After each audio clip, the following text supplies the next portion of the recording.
Dobrý večer, dámy a páni, priatelia, priateľky, všetci ľudia, ktorí máte radi kvalitnú literatúru, hlavne kvalitnú reportážnu literatúru. A moje meno je Sama Marca a dnes vás budem sprevádzať rozhovorom s Patrickom Raddenom Keefom, s americkým autorom, ktorý vám prináša vydavateľstvo Absyntéky v spolupráci s denníkom SME. Práve preto, že Patrickovi, ktorého už môžete vidieť na obrazovke, čerstvo dnes vyšla v slovenskom preklade jeho skvelá kniha Nič nehovor, ktorá sa týka násilia a bojov v Severnom Írsku v minulom storočí. A o tomto všetkom sa budeme rozprávať s Patrickom. Ja vám to budem sa snažiť nielen klásť zaujímavé otázky, ale potom aj tie odpovede vám budem tlmočiť. Takže ideme na to. Patrick, so nice to be able to talk to you, at least online. Greetings to New York. How are you?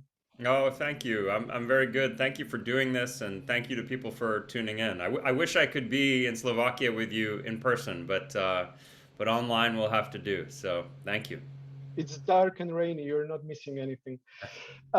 My first question would be, from what I've learned about you, you've got 4 degrees from 4 different universities, which is Yale, Columbia University, London School of Economics, and Cambridge. How does that happen? Tell me. I mean, it's, the truth is, it was, the first one was I went to college at Columbia for my undergraduate. And when I was there, I realized that I wanted to be a writer. And that I wanted to write for the New Yorker magazine. I started reading the New Yorker magazine. And it just took me a long time to figure out how to make that happen, because I didn't know anybody who did such things, and it's a difficult industry to break into. And so instead what I thought was, well, I'll just keep going to school, in case the writing career never works out. And it just took me a long time. So I got a fellowship after college to go to the UK, and I was there for a couple of years and went to Cambridge and the LSE. But all the time I was thinking, what I really want to do is write for magazines. But I couldn't make it. I would send off proposals, and my proposals would be rejected. And so I stayed in school, and I thought, okay, well, maybe I'll be a lawyer if I can't make it work as a writer. So I went back to go to law school. And it was really only when I was in law school, the 4th of those schools, that I started to make some progress, and I got a deal to write my first book, and I moved into New York, and I met some people, and so I finished law school, but I never practiced law. And from there, I was finally doing what I had been wanting to do all along. Mm-hmm. Opýtal som sa Patricka na to, že ako sa to stane človeku, že má tituly zo 4 rôznych škôl, a nie sú to len také hociaké školy, ale hovoríme o Kolumbijskej univerzite, o Cambridge, o London School of Economics a o Yale. No a Patrick hovorí, že najprv študoval teda ako bakalár, ale vždy chcel byť spisovateľom. Vždy chcel napríklad písať na také magazíny, ako je New Yorker, a rozmýšľal ako na to. Nikoho takého nepoznal, ťažko sa bolo dostať, preniknúť do tejto profesie, tak teda chodil do tej školy, 2 roky žil vo Veľkej Británii. Všetky návrhy, ktoré dával na rôzne knihy a na témy, mu odmietali, tak potom chodil na právo, to právo aj vyštudoval na Yale, ale práve vtedy, keď tú školu už dokončil, tak sa mu podarilo uzavrieť zmluvu na prvú knihu, tak sa presťahoval do New Yorku a právu sa už nikdy nevenoval, pretože konečne sa mu podarilo presadiť. So, what do you consider yourself to be? Are you an author of books, or a writer of magazine articles, or a famous podcaster? Maybe you could also be that. I mean, to me, with the writing, there's not a huge distinction. I mean, it's nice to be able to do it all, and I definitely have an approach. When I tell a story, I feel like I tell it in a certain kind of way. There's often a lot of research that's involved, and there are certain types of stories that I like to tell, and then I try to present those stories hopefully in a compelling way. And that's true if it's an article in a magazine or if it's a book. And yeah, I did recently become a podcaster in 2020, I released a podcast for the first time, and that was a different kind of project. But again, it's just storytelling. You know, I mean, I think that the task for me is how do I take a reader or a listener and tell a story in a compelling enough way that they may not have an interest in the subject matter, but hopefully the character and the narrative, the plot, can pull them in, and that they'll find they're enjoying the story and hopefully engaging with issues that they otherwise might not engage with. Mm-hmm. Opýtal som sa Patricka na to, že za koho sa teda teraz považuje, pretože by mohol byť autorom článkov do magazínov, mohol by byť spisovateľom, alebo by mohol byť napríklad aj slavným podcasterom. On má vynikajúci podcast Wind of Change, ktorý aj získal nejaké ocenenia, odporúčam ho rozhodne, nájdete tam veľmi zaujímavé príbehy. Patrick hovorí teda, že to písanie je veľmi podobné, či už ide o článok, alebo ide o celú knihu, lebo vždy tomu predchádza nejaký výskum a potom je tam tá snaha pútavo to nejako rozpovedať bez ohľadu na to, že či niečo píše alebo nahráva ten podcast, ale vždy ide o ten storytelling, o to, ako ten príbeh rozpoviete, ako upútate čitateľa, ktorého to možno ani až tak nezaujíma, ale vždy sa to prostredníctvom postav, prostredníctvom nejakého príbehu alebo prostredníctvom toho, ako to rozpoviete, tak sa to dá urobiť. And you're an investigative journalist or an investigative author maybe. How does one become an investigative writer? How does that happen? It's a great question because for me it happened almost by accident. You know, I suppose there are schools you can go to, but the schools don't really teach you how to do it. I think it's something you have to learn on the job. You have to learn it by doing it. And I think the way that you start, a lot of people start, the way I started, is that there's a secret and you want to know it. You know, there's something that somebody knows and they don't want you to know it, and you want to know it. And so you have to be creative and you think, well, how can I figure this out? And if the main person won't tell me, is there somebody else who knows? Or is there some document where the truth is written? And how can I get that document? And so for me, what investigation really means, you know, it's not a science. It's much more just about being stubborn and creative and trying to find an answer that for one reason or another, you know, is not easy to get. Mm-hmm. And maybe you also have to be curious, right? Yes. Yeah, I think it's important to be inquisitive, to be curious. And for me, I think that I have, you know, I have two young boys. My boys are 9 and 11, and it's the same way. You know, if I take this chapstick and I hide it in my hand and I tell them, I have something in my hand, can you guess what it is? For them, that's exciting because it's the unknown. You know, it's what a magician does, right? You sort of hide something behind your back, and a child is going to try and find some way to figure out what the thing you're hiding is. And I think I have a little bit of that childlike quality still in me, where if there's a part of the story that is not known, that immediately becomes the most important part of the story to me. Mm-hmm, mm-hmm, mm-hmm. Opýtal som sa Patricka na to, že ako sa človek stane investigatívnym žurnalistom, lebo to je uvedené hlavne teda v jeho biografii. Lebo mňa to tak zaujímalo. No a odpoveď je, že v zásade náhodou, lebo určite existujú školy, kde sa to vyučuje, ale tam sa to úplne nenaučíte a dôležitá je tá prax, dôležité je nejaké tajomstvo, ktoré chcete odhaliť, niekto vám ho nechce prezradiť, tak po ňom pátrate a musíte byť tvoriví a prichádzať na nejaké spôsoby, ako sa to odhaliť dá. Či existuje nejaký človek alebo nejaký dokument, kde to je napísané.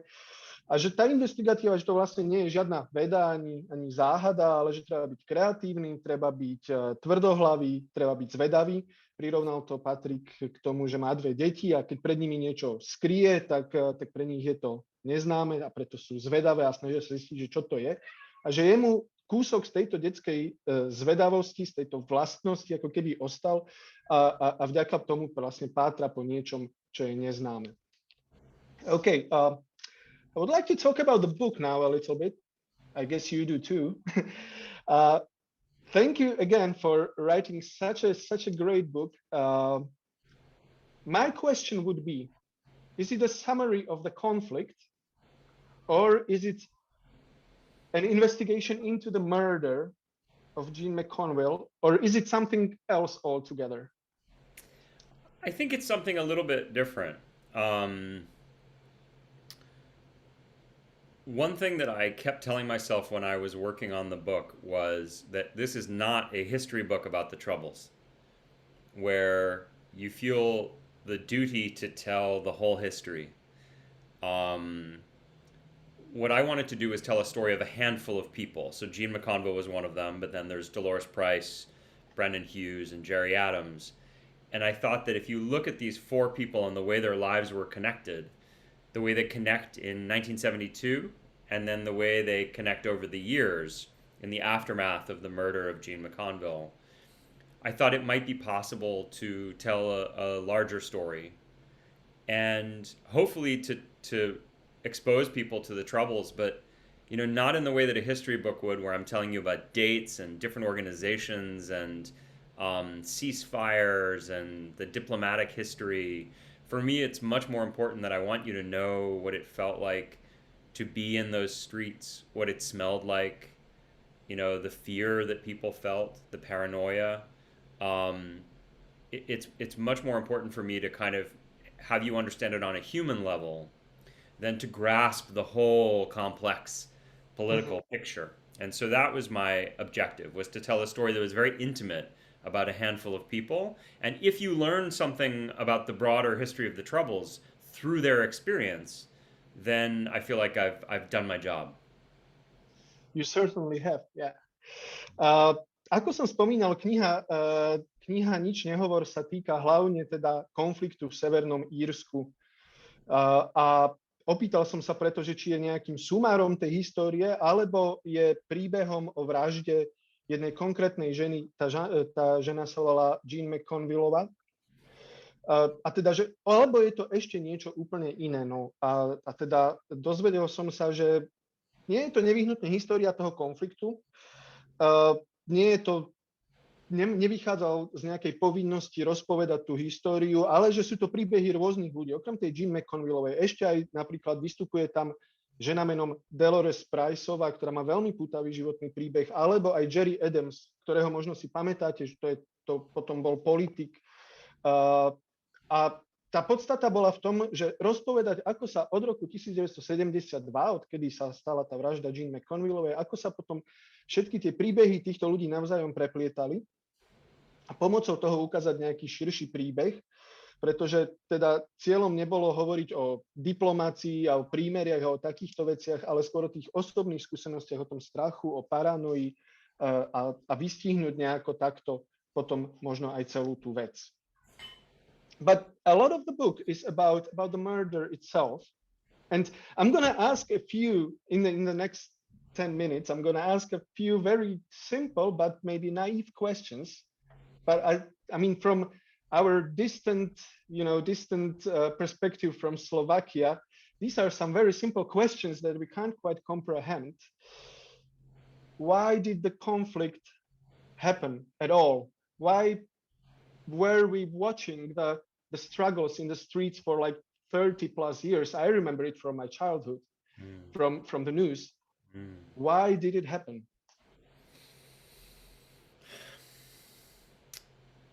I mean, there is no short answer to this question. There is no simple answer.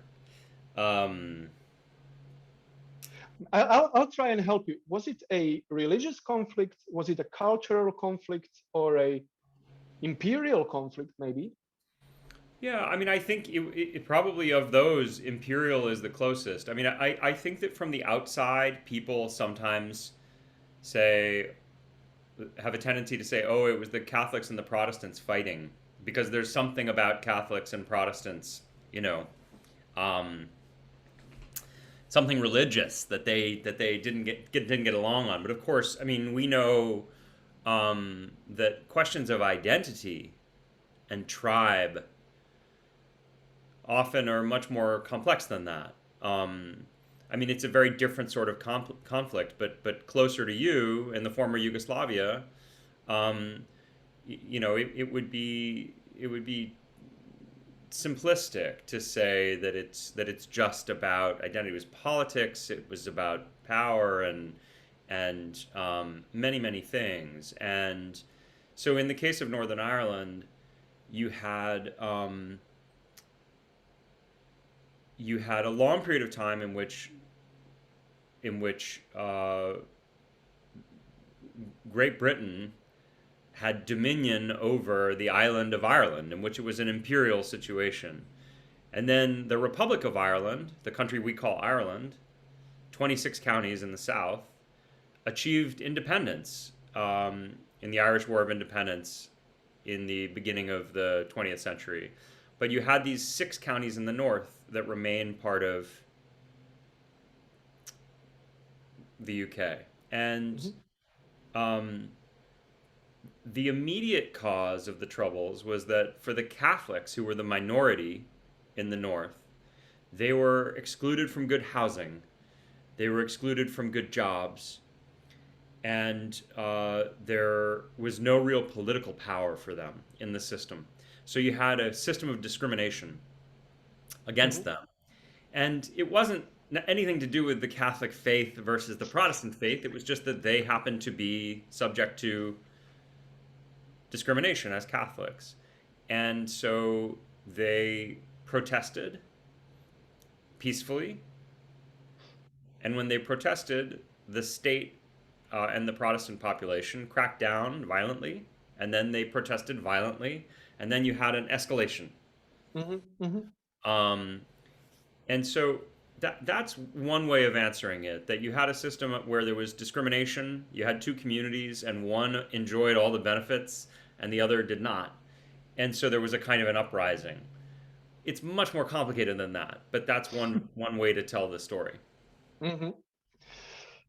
Opýtal som sa vlastne na takú tú podstatu toho konfliktu v Severnom Írsku, pretože možno aj mnohí z vás si tak ako ja pamätajú tie zábery zo správ z 90. rokov, predtým z 80. rokov, aj potom ešte neskôr z tých bojov, ktoré sa v Severnom Írsku odohrávali, že prečo sa to vlastne stalo, pretože pre nás je to pomerne také z nášho odstupu také možno trošku nepochopiteľné, či to bol náboženský, kultúrny alebo imperialistický konflikt. No.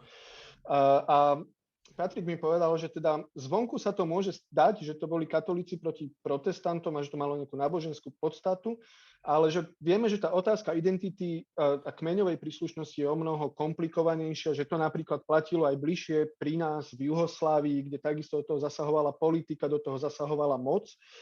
A takisto to bolo aj v Severnom Írsku, kde Veľká Británia pôvodne teda kontrolovala celé Írsko.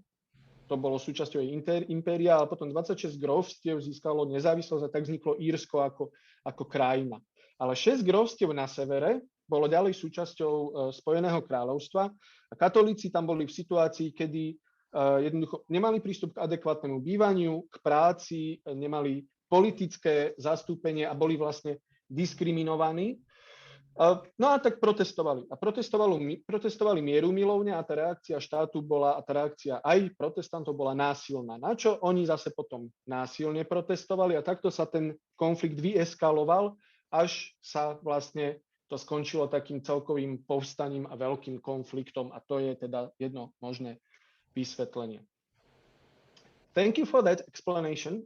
I'm gonna have to repeat my question again, try to rephrase it maybe a little bit. Although we might understand what you just said, still it seems very absurd, right? The levels that it reached. In the end, there were Catholics fighting against Catholics, thinking that the first group wasn't fighting hard enough or wasn't in it enough. Isn't that absurd? You don't expect something like that happening in the 20th century in the Western world, not just Europe, but Western world. How did it escalate so much? Because that's very, very absurd indeed. Yeah, I mean, a part of what I was trying to capture in the book was the absurdity of this kind of conflict, and that it takes on a life of its own. And so it actually becomes detached from any real sense of the outcomes that could be achieved. And one of the things that I was most interested in, one of the most important themes in the book, is the idea of extremism, absolutism, you could even say idealism, and compromise, and how far people are willing to go in service of a political ideal. You know, what personal sacrifices am I prepared to make for an ideal? How far will I go? But also, what sacrifices will I take from you? You know, where it's not just that I'm willing to starve myself to death or to die fighting, but perhaps I'm willing to set a bomb that might kill you, and you're an innocent civilian. But maybe I think that that's a price that's worth paying.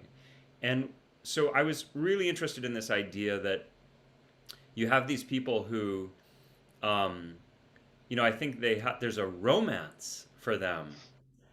There are ideas of kind of glory. And in the case of the IRA, they had a sense that we are going to drive the British out. It was a very kind of clean and absolute idea. There's an invading force on our island. We are going to drive them off the island, and we'll do anything that we can, anything necessary to make that happen. And anything we do to make that happen will be morally justifiable. Even if it's an awful, awful thing, it'll be justifiable because of what we'll get. And then, of course, the story doesn't end that way. 3 decades later, it ends with a compromise. And so to me, that question of compromise was interesting. And I was interested in when we talk about revolution, we're often talking about young people. In any country, in any part of the world, it's often young people who are on the streets, young people who are pushing for change, sometimes violent change. And part of what I was interested in doing in the book covers a great deal of history, but it stays with these same people.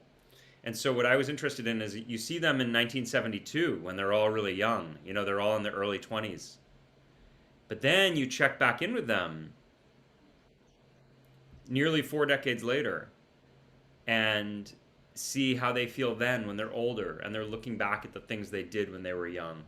And so those were the types of questions that were interesting to me. But I say all that to answer your question, which is, how is it that such an absurd conflict can go on, achieving nothing really for anybody, and creating such horror? And I think part of the answer is that there's a line in the book, a wonderful line at the end, where somebody says at a funeral, sometimes we can be trapped by our own ideals, that we have ideas that may be beautiful ideas, but we can become trapped by them, and it becomes impossible to break free. Thank you. Yeah, that's a very, very nice answer. Tú svoju pôvodnú otázku, že čo sa vlastne stalo a ako sa to stalo, som si dovolil zopakovať s tým, že napriek tomu, že teda nám to bolo vysvetlené, ono je to stále veľmi, veľmi absurdné, že vlastne to niečo takéto môže tak dlho trvať a byť také násilné, a že ako je to možné. No a Patrick hovorí, že príde bod v nejakom konflikte, keď si začne žiť vlastným životom, odpojí sa úplne od nejakého výsledku, ktorý by mohol aj dosiahnuť alebo chcel. A pre ňoho tie najzaujímavejšie veci boli ako keby študovať extrémizmus, idealizmus, taký ten absolutizmus v zmysle absolútnej viery a schopnosť dosiahnutia kompromisu, pretože si kladol otázku, ako ďaleko je možné zájsť kvôli nejakému ideálu, čo človek dokáže obetovať, nielen v zmysle, že napríklad sa vyhľaduje na smrť, čo sa v tej knihe takisto stane, alebo zomrie v boji, ale že napríklad aj nastráži bombu, ktorá potom zabije napríklad vás, a vy ste nevinný človek. A že ako je to možné? Zistíte to aj v tej knihe, že tí ľudia veľmi často mali takú ako keby romantickú predstavu o tom boji a o tej sláve, ktorá sa s tým spája. Ira si hovorila, že vyženie Britov a urobí preto všetko, a keďže ten jej cieľ je ako keby ten najvyšší a najčistejší, tak je morálne ospravedlniteľné všetko, čo robia kvôli tomu výsledku. A napriek tomu ten konflikt trval 30 rokov a výsledkom bol kompromis. Preto cieľom tej knihy bolo okrem iného aj to, že začína sa v roku 1972 keď všetci tí ľudia sú mladí, plní ideálov. A vrátil sa potom po 40 rokoch k tým istým ľuďom, aby zistil, ako na to, čo robili teraz, hľadia. No a ak sa vrátime naspäť k tej pôvodnej otázke, tak tá odpoveď môže byť citát z tej knihy, kde počas jedného pohrebu zaznie krásna veta, naozaj krásna, že človeku sa niekedy môže stať to, že je uväznený vo vlastných ideáloch, takto sa to môže stať. OK, the murder of Jane McConvillovej. She was one of, I think, 21 people who went missing, something like that. I think it was 21, maybe. Why was this murder so special? Why is it one of the core topics of your book? Well, it wasn't even 21. I think it was something like 16 who were disappeared during the Troubles. And it's funny because when you look at other countries, you know, when you look at Mexico quite recently, or Chile or Argentina, I mean, there are many places where the number of people who were disappeared is much, much greater. But Northern Ireland is a tiny place. I was very interested in Jane McConvillovej because, on the one hand, as you say, you know, it's just one death. On the other hand, there's something quite iconic about her as a victim because she was a mother of 10. She had 10 children. And she was a widow. Her husband had just died of cancer when she was taken away, abducted, you know, kidnapped in front of her children in 1972. By her own people. By her own people, yes, and never seen again. And I think I was interested in looking at one act of violence. You know, it's like you throw a stone into a lake and you watch the ripples and they get bigger and bigger as they move away. And I was interested in looking at one act of violence and then just looking at the ripples and how it affected different people at the time, but then also over time. And part of what was interesting about Jane McConvillovej is that because she was a widow and a mother of 10, you know, when they pulled the trigger and killed that woman, in an instant, they orphaned 10 children. They created 10 orphan children. And those children had to grow up with that terrible reality. But also, Jane McConvillovej tied together these other characters who I was interested in. You know, I mentioned before that I'm always thinking about how do you tell the story in a way that is compelling. If my book, if I'm doing it right, then I want my books to feel almost like you're reading a novel more than you're reading a book of political science or of history. And so what that means is you're thinking about how do characters connect. And when Jane McConvillovej was killed, she connects Dolores Price, who's a character I found really interesting. This woman who had been in the IRA and had something to do with the death of Jane McConvillovej. And she connects Jerry Adams, a very famous figure from the Troubles. And so the idea of somebody who pulled those different characters together and connected them was interesting, especially because when I talk about wanting to watch the ripples, the impact, I'm interested in victims. And we often talk about victims and the way in which the lives of victims are changed by violence. But I'm also interested in the perpetrators. You know, I'm interested in what it's like for the person who pulls the trigger, for the person who drives Jane McConvillovej to her grave, for the person who ordered her murder. What's it like for them a year later, or 10 years later, or 30 years later, to look back and know that they have some responsibility for this terrible act? And so for all those reasons, I chose to focus on her. Mm-hmm. Opýtal som sa na to, prečo tá vražda Jane McConvillovej, ktorá tvorí jeden z tých pilierov toho príbehu, je taká dôležitá, alebo výnimočná, alebo zaujímavá. Tých ľudí v Severnom Írsku, takýchto, ktorí zmizli, bolo dokopy 16. Čo napríklad v porovnaní s Mexikom, s Chile, s Argentínou nie je tak veľa, ale zase Severné Írsko má rozlohu zhruba tretiny, možno štvrtiny Slovenska. No a Patrick hovorí, že je to síce iba jedna smrť, ale do istej miery bola veľmi ikonická alebo symbolická, pretože Jane McConvillová mala 10 detí. Navyše bola vdova, jej manžel krátko predtým zomrel na rakovinu. potom ju uniesli a zmizli a ona zmizla teda. A tento jediný čin je ako keď hodíte kameň a ten robí nejaké vlny a vy tie vlny sledujete, a to urobil aj Patrick, lebo sledoval, čo sa dialo ďalej. Oni totižto, keď tu Jane McConvillovú zavraždili a boli to jej vlastní ľudia, ako keby, okamžite vzniklo 10 sirvôt na svete, ktoré nejakým spôsobom museli vyrastať. Ale ona okrem toho spájala aj ostatné tie postavy. Tu Dolores Priceovú, ktorú sme spomínali, to Jerryho Adamsa, ktorý potom pôsobil ako politik. A Patrick hovorí, že ak sa to snaží rozpovedať ako príbeh a ak to hovorí správne ten príbeh, ako správne vyrozpráva, tak potom ono je to skôr ako taký román a ani nie nejaká spoločensko-vedná kniha. Že často hovoríme, že nás zaujímajú obete, to, ako im to zmenilo život, ale jeho zaujímalo aj to, že aké to bolo pre toho vraha, aké to bolo pre toho človeka, ktorý tu Jane McConvillovú odviezol na to miesto tej potravy s tým, že vedel, že ju zavraždia, alebo aké to bolo pre toho človeka, ktorý si tú vraždu objednal napríklad. Tak aj tomuto sa v tej knihe venuje. And then the third thing that I thought was interesting about her case was what happened afterwards to the kids. They were living in their Catholic community, and everybody knew their mother had disappeared, and that there were 10 little kids. Well, some of them were older, but there were 10 kids. And nobody cared about them.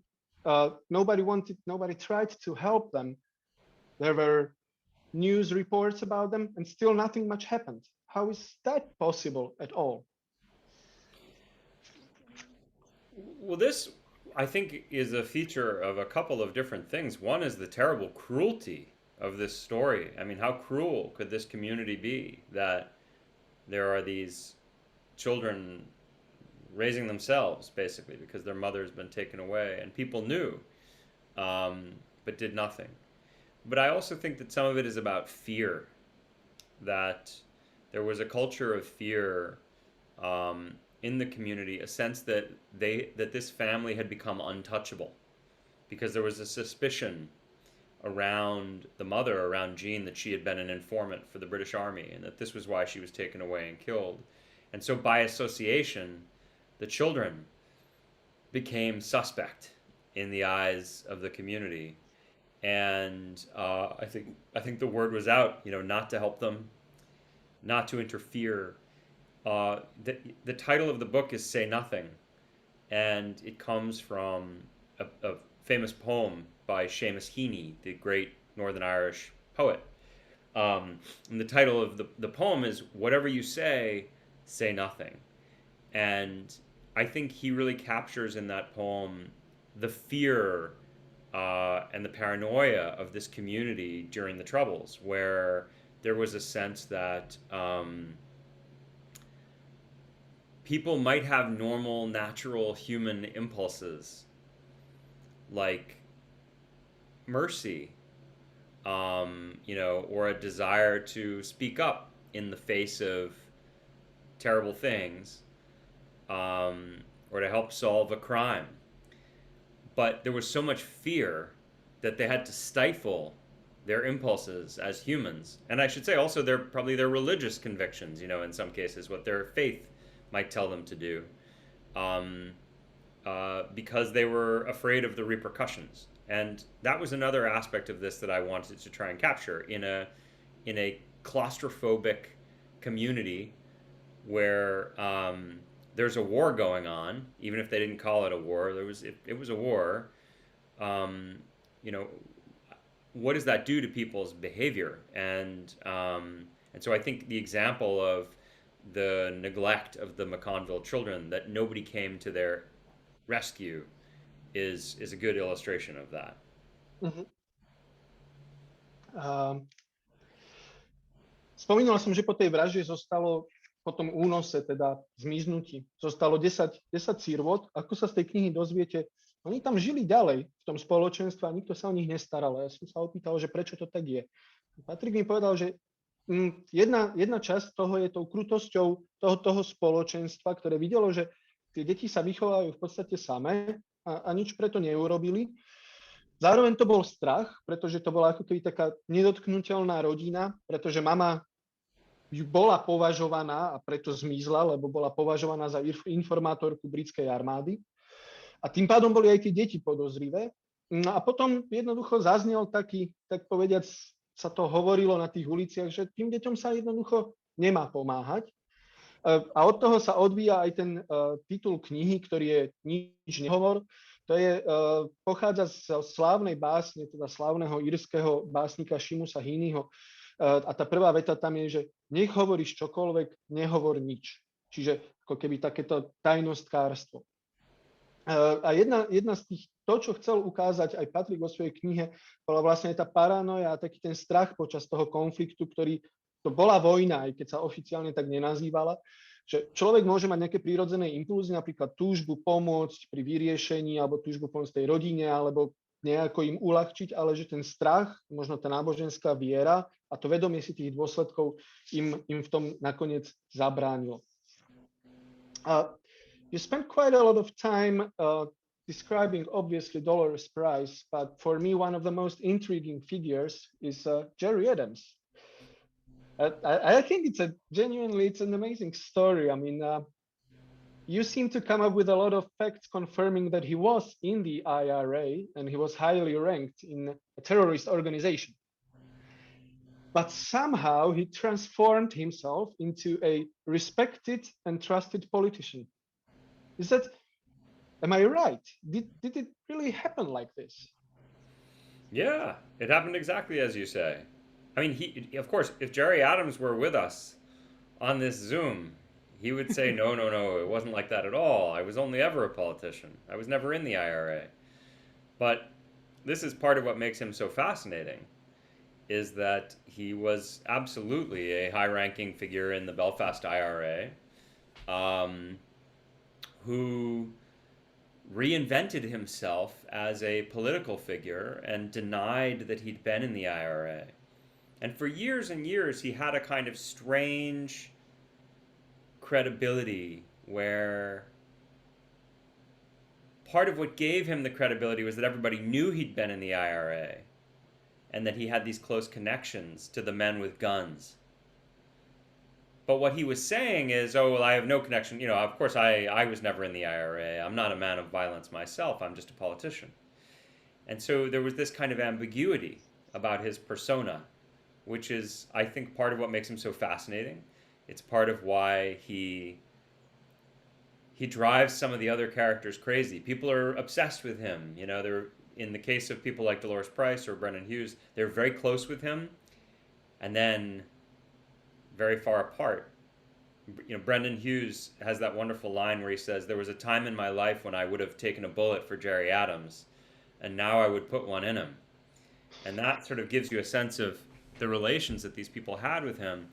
But what is most interesting to me about Adams is some people who've read the book, they say, oh, he's the villain of the story. And I don't think so at all. Because the truth is, you know, you said earlier that the Troubles were a kind of madness. It didn't make any sense. And I think he was one of the people who saw that it didn't make sense. And he realized you needed to compromise. You needed to find a way out. And the most interesting irony of all is that those lies that he told about himself, saying that he wasn't in the IRA, that he wasn't a terrorist, I think those helped make it possible for him to achieve the peace. Because it meant that people like George Mitchell and Tony Blair and Bill Clinton could deal with him and say, well, I'm not dealing with a terrorist. See, Gerry Adams, he's not a terrorist. He was never in the IRA. So it's important to expose those lies for me as a journalist. But I also think that we need to be honest with ourselves and see that sometimes in politics, some lies can be useful.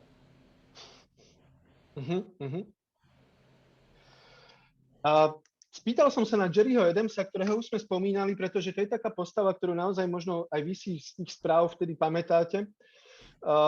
Je to človek, ktorý bol politik a opýtal som sa, že tu Patrick prichádza s veľmi dobrými dôkazmi, že on aj bol v IRA a bol vysoko postavený a že ako mohol prejsť takým prerodom a čo to vypovedá. A Patrick hovorí, že Gerry Adams samozrejme, keď s nami bol na tomto Zoome, tak vypovedal, že on nikdy v IRA nebol a že vždy bol iba politik. A potom ako politik to aj veľmi systematicky popieral, ale to časť tej dôvery, ktorú požíval medzi ľuďmi vôbec, pramenila z toho, že všetci vedeli, že on v tej IRA bol, aj že tam mal patričné styky, ale zároveň hovoril, že to nie je pravda a hral to teda takto na dve strany. A práve preto veľmi bol takou ako keby postavou, z ktorej ľudia mali zmiešané pocity, aj iné postavy, ktoré v tej knihe nájdete a rozhovory s nimi, tak niektorí mu boli veľmi blízki a potom sa úplne odsudzili.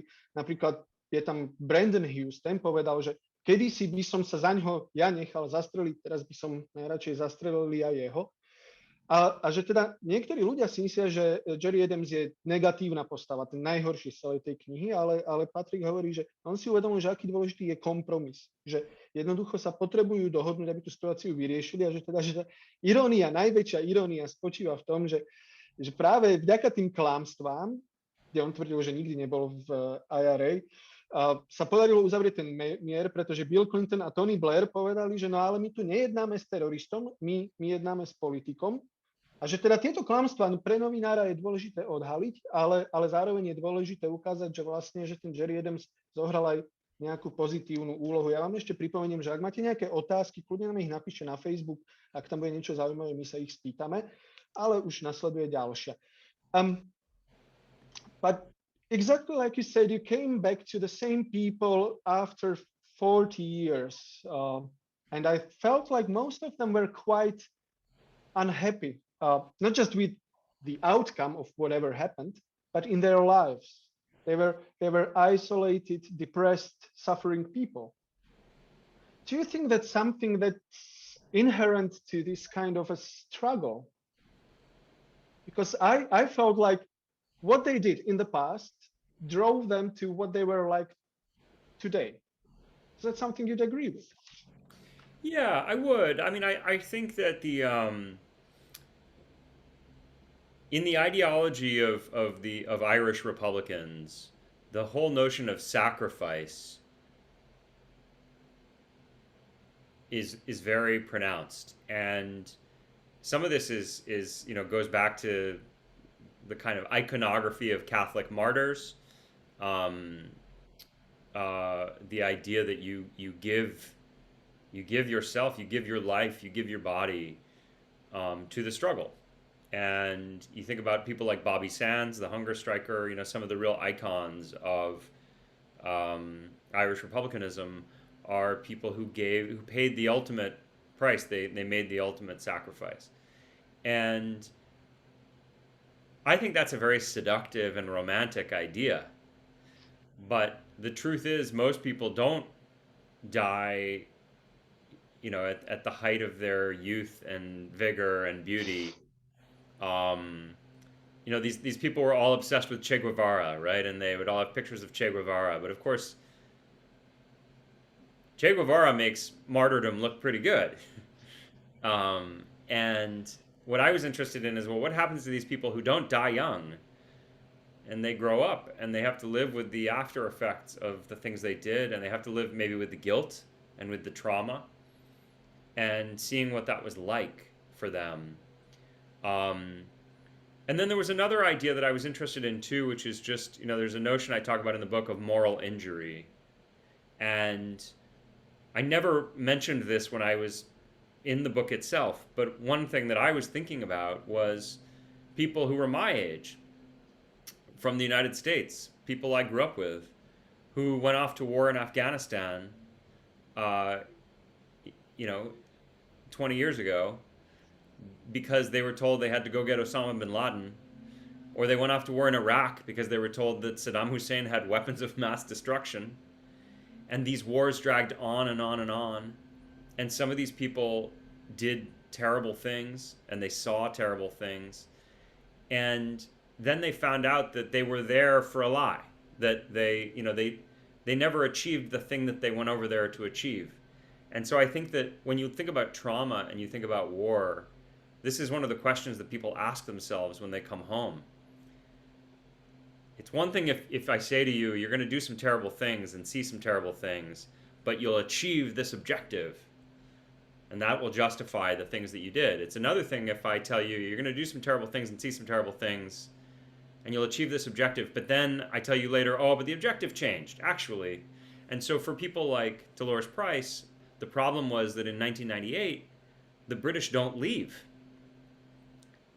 And so she's suddenly looking back at the things she did in 1972 and saying, but wait, I did those things only because one day we were going to drive the British out. I thought we'd get rid of them. And I wouldn't necessarily have done those things if you told me that in the end we would have a political settlement and a peace agreement and compromise. I wasn't doing them for compromise. And so all of those questions were questions I was very interested in writing the story. Uh-huh.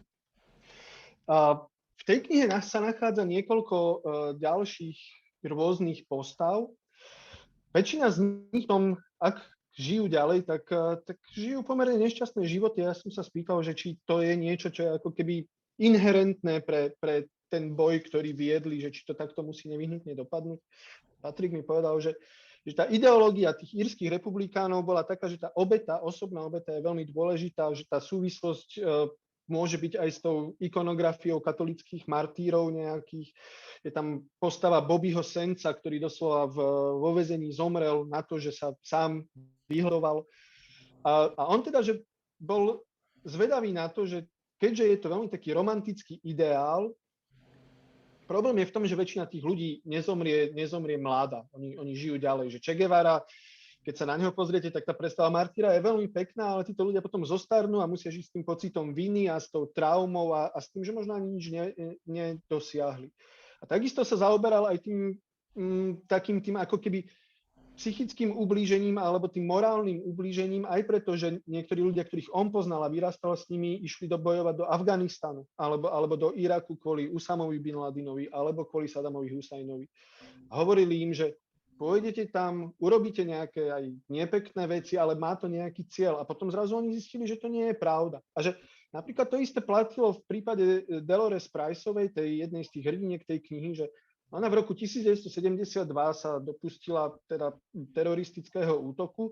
Potom v roku 1998 zistila, že vlastne tí Briti neodišli.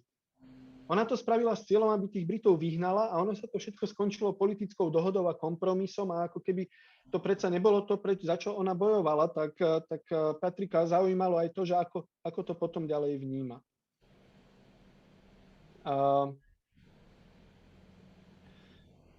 Okay, here is a question from one of the readers. Without spoiling the story for those who have not read it yet, after Say Nothing was published, have you received any feedback which possibly answered or shed more light on any of the questions that you might still have had? Well, I think I can tell a little bit about what I suspect that question is about without giving too much away. The book is about this murder in 1972, and one surprising thing that happened for me when I was writing it was when I had been working on the project for 4 years already. At the very end, when I had written most of the book already, I stumbled on the identity of the person who was the killer in 1972. And this person is still alive and had never been identified or linked in any way with this murder. And this is quite a famous case in Northern Ireland. And so it was a big decision for me. Can you name somebody who's alive and hasn't been accused of this terrible crime? So I had to spend a lot of time talking to lawyers before I did that. But in the book, I describe how I came to this conclusion, and I describe the additional investigation that I did. So it's important for me to say, I would never have published the name if I was even 1% in doubt about the identity, because it would be an awful thing to do, to accuse the wrong person of such a thing. And I take these matters seriously. And so I was 100% sure before I even published. I would have had to be. So I actually didn't feel like I needed additional confirmation. But I named this person. The McConville children, some of whom are still alive, they had not known about this person's involvement, and they demanded that the person be arrested, and the authorities did not make an arrest. But that honestly is not surprising to me, because for good reasons, the burden of proof for a prosecutor or a police officer is much higher than it is for a journalist. So I wouldn't have published unless I was sure I was right. But it's also true that this is a cold case murder from 50 years ago, and there are no living witnesses except for the person who pulled the trigger, and there's no physical evidence left. And so it would be very difficult for the authorities to bring a case today. I did hear from a number of people. This was not something that was widely known, so it wasn't a situation where I heard from people and they said, "Oh yeah, you're right." I did hear from quite a few people who knew the person I was describing, who said, "It had never occurred to me in all these years, but as soon as I read it, I thought it makes perfect sense." Uh-huh, uh-huh. Máme tu takú jednu čitateľku, nielen čitateľku. Actually, I didn't quite realize it. It's the lady who translated the book, asking this question that you just answered. Oh, really? So, oh, wow. Yeah. Thank you for the question. Thank you for the translation. Ďakujeme za otázku, ďakujeme za preklad. Otázka bola, že teda, keď tá kniha vyšla, ona totiž to aj prichádza s jedným veľmi šokujúcim odhalením, že teda kto tu Jane McConvillovú asi zavraždil, že či mu ostali ešte nejaké ďalšie otázky, ktoré by možno chcel mať zodpovedané, alebo takto podobne. Patrick hovorí, že tá vražda sa stala v roku 1972. Na knihe pracoval 4 roky. Keď už bol skoro hotový, celé to mal napísané zrazu, a to sa v tej knihe dozviete, jemu sa podarilo odhaliť tú identitu toho vraha. Je to človek, ktorý stále žije, nikdy to nejak nikto nespojil. A veľmi rozmýšľal, že či môže menovať človeka, ktorý žije, ktorého nikdy neobvinili. Rozprával sa o tom s právnikmi, opisuje v knihe, ako dostal k tomu záveru. A ak by mal čo i len 1% pochybnosti, tak by to neurobil, ale hovorí, že si je na 100% istý. A tie siroty McConvillovej, niektoré z nich ešte stále žijú, o tom človeku nevedeli. O tom sa dožadovali, aby ho polícia zatkla. Táto neurobila, pretože samozrejme tie dôkazy potrebné na úspešné trestné stíhanie, usvedčenie sú omnoho zložitejšie ako novinárska práca. Najmä v prípade, ak nikto okrem toho človeka, ktorý stlačil tú spúšť, už nežije, neexistujú žiadne fyzické dôkazy. Takže to sa nestalo, ale mnohí ľudia, s ktorými sa o tom rozprával, ktorí boli do toho nejako zainteresovaní, im mu povedali, že tento človek by nám nikdy nenapadol, ale teraz, keď som si to prečítal, tak naozaj to dáva dokonalý zmysel. Patrick, we've got 6 minutes to go, which is very unfortunate. We've not even answered half of my questions, and we could go on talking for 2 hours. But it's going to be the last one. As far as I know, and I believe it's true, the situation in Northern Ireland and Ireland is a lot better now. But there's no immediate violence happening there at this moment. There were some worries regarding Brexit and the situation around the border, that it could lead to more violence again. What do you think the future will bring? Well, I think that Brexit was a very risky and dangerous move in light of the history of the tensions in Northern Ireland. It has been peaceful. The peace has held since the late 1990s, but it's quite a cold peace. There's still a lot of hostility between the different communities.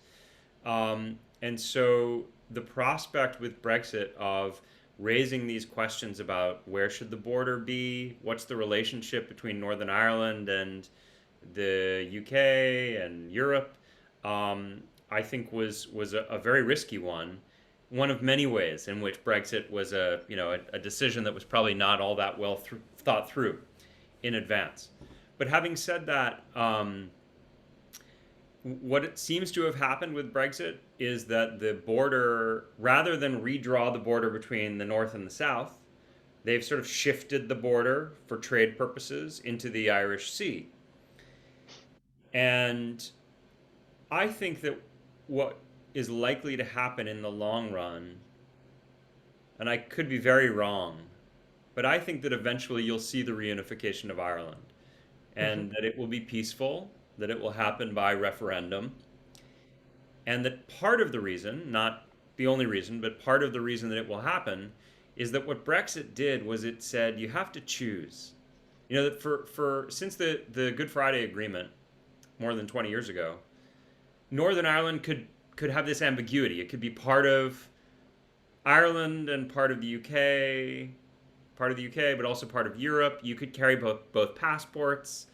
You know, they were part of the EU, and it was in some ways the best of both worlds.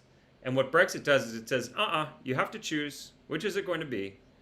And I think if it's given the choice between being a part of a diminished UK and being a part of Europe, eventually the choice will be to be part of Europe. I don't think that's going to happen soon.